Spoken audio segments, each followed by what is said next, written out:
Hello, welcome back to The Pools, a video game of the Backrooms. We're doing level 2 now.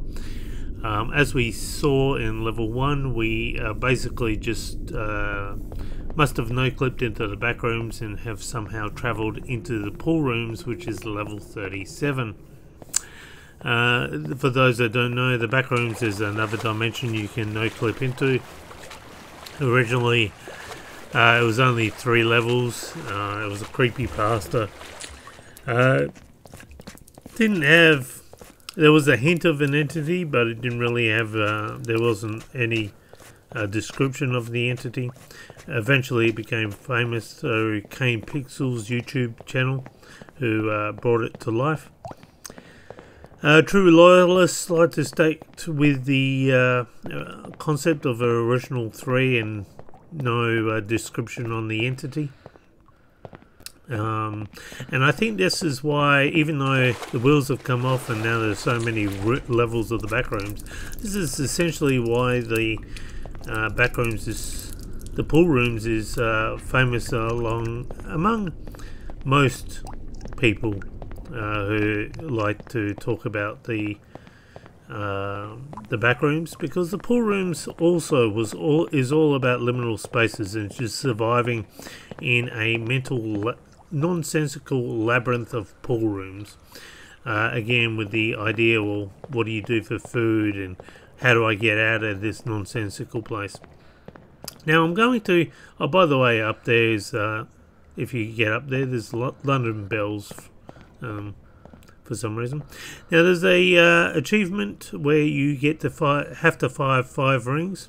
So while I'm going around doing that, I'm going to read the only note known to exist from the fandom of a survivor of the pool rooms. So he's not the only person that's gone into the pool rooms, but he's definitely the only survivor that's where a note has been recovered. The note says, "My musings. After numerous explorations, boundless journeys through unquantifiable locations, it seems I have finally reached a place of solitude. Endless halls, long, darkly lit corridors, empty structures of no end. Those are what I have become accustomed to. This, however, is my first breathing point in a storm of chaos and confusion. A peaceful point, where I can finally rest. Never before have I witnessed architecture such as this. Brightly lit rooms with pools of blue water, surrounding one's body like a warm embrace. White ceramic tiles make up the walls and the floor, reflecting the light and leaving no corner untouched by its radiance." So again,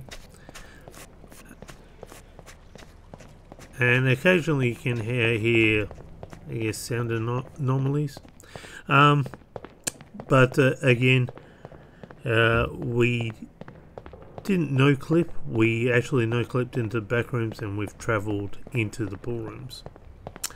Light seeping into dark corners. These places are not bounded in reality. They are a macrocosm of one's mental state, a reflection of their emotions. They are a twisted parody of reality. Extended interpretations of locations one does not typically consider whilst passing through. Exploring them can be described as wandering within a dream. They are not infinite, nor are they finite. It is my belief that these places reflect the headspace of those experiencing them. It is not the doing of any force or overseeing entity whatsoever. Instead, it's one's emotions that keep the rooms extending, the impetus for their continued growth and existence. There is no architect to these places besides our mind. They are human thought pushed away from its makers, alien despite their familiarity. I've come to call them scapes, dreamlike realms one passes through, experiencing and subsequently continuing to the next, like a journey of sorts. One could exit at any time with the right headspace. Attaining it, however, would be no easy feat, while continually passing through looping hallways and nonsensical corridors, while being illogical and foreign. These places are tailored to you. The places you commonly pass through without any thought become all you know. Escape is far too familiar, but far too strange to be comforting. It can be compared to a nightmare. I digress. In short, this escape truly amazes me. While one may feel a permeating sense of peace and calmness within it, another cannot help but notice a feeling of dread wash over them as they notice the strange lightless corners. This strange effect has never ceased to intrigue me. This escape is without blemish or defect. The pool rooms are simply stunning. An intricate design, a possibly infinite puzzle whose pieces form something peculiar, indescribable, strange, yet indescribable perfect. It can only be the handiwork of a god. S.R. Cunningham. And I tried to inquire. So Jared Pike is an Instagram artist. Oh, by the way, I'm just getting an achievement here. If you go into the dark, you'll hear the whispers.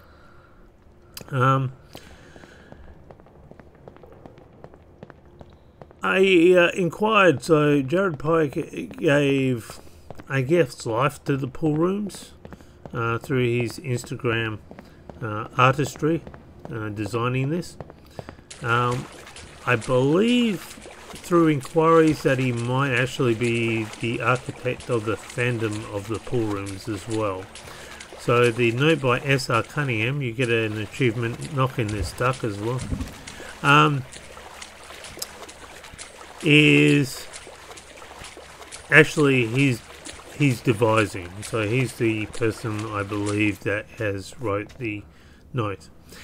The pool rooms, even though it doesn't have a entity, it has a plague called the Hydrolitis plague, which is in the dark areas of the pool rooms. And when you get it, it causes hallucinations, both auditory and visual. The problem is, and this is where it gets really weird, is that there's an unknown compound in the water that has a relaxing, soothing effect. So essentially, I believe that's the last ring too for the achievement. So essentially, even though you and it all depends on the protagonist that enters into the pool rooms. Like if you have a fear of bees, you most likely might see bees. If you have a fear of mannequins, you might likely see mannequins. If you have a fear of rubber ducks, you might see rubber ducks. It all depends on the protagonist coming into the pool rooms. The pool rooms reflect the protagonist.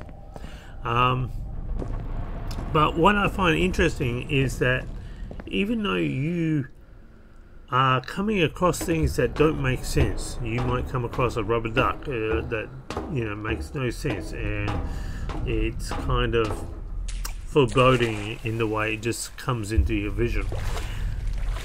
You are still calm. Like no matter how awful the visions are in front of you, you're still, because of this calming unknown compound in the water, this muscle relaxant, you don't act to it like you would normally when you perceive danger. You still sort of become disconnected somewhat. Now once you've dropped here, you can't go back. So that's it. I can't go back, so you must make sure you get all those things done before you drop over the edge.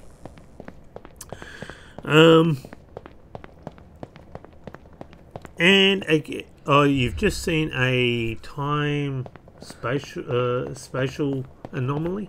We'll talk about that more in chapter 3, and I'm going to actually talk about a theory I have regarding the backrooms and the ballroom, and all the levels and how they're interconnected.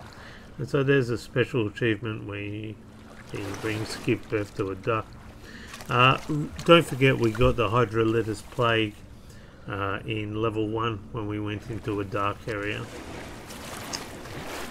So because of the Hydrolytis plague, we are travelling in a physical labyrinth, but we also are travelling through a mental labyrinth at the same time. We're traversing the both. As I said, we're not the only survivor. I doubt it that we are S.R. Cunningham. We seem to be someone else other than S.R. Cunningham, referred to in the fandom. Many authors have written about various writers. Just going to turn it down because there's some heavy. There's some loud pool room music that just suddenly spawns in and spawns out. And all this stuff can be quite eerie, quite foreboding.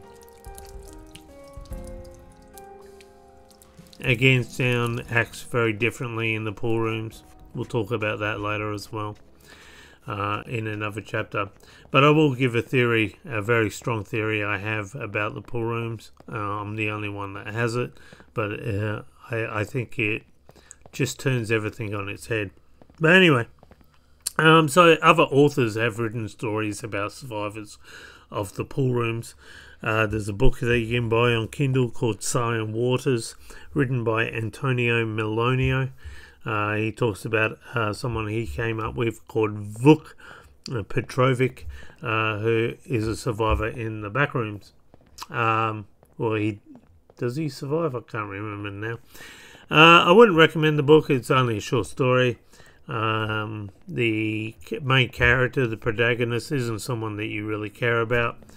And a lot of the story doesn't make a lot of sense or doesn't fluidly gel with what we know as the pool rooms today.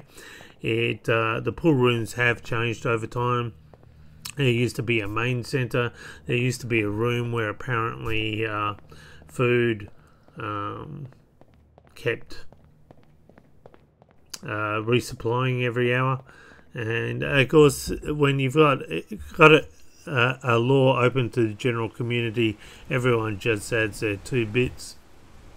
And eventually a lot of the stuff that made it sound like a video game was wiped out, and it's gone back to its roots, gone back to the original premise that lines up with the original creepypasta, and that is just a labyrinth, no entity, and just what are you going to do for food?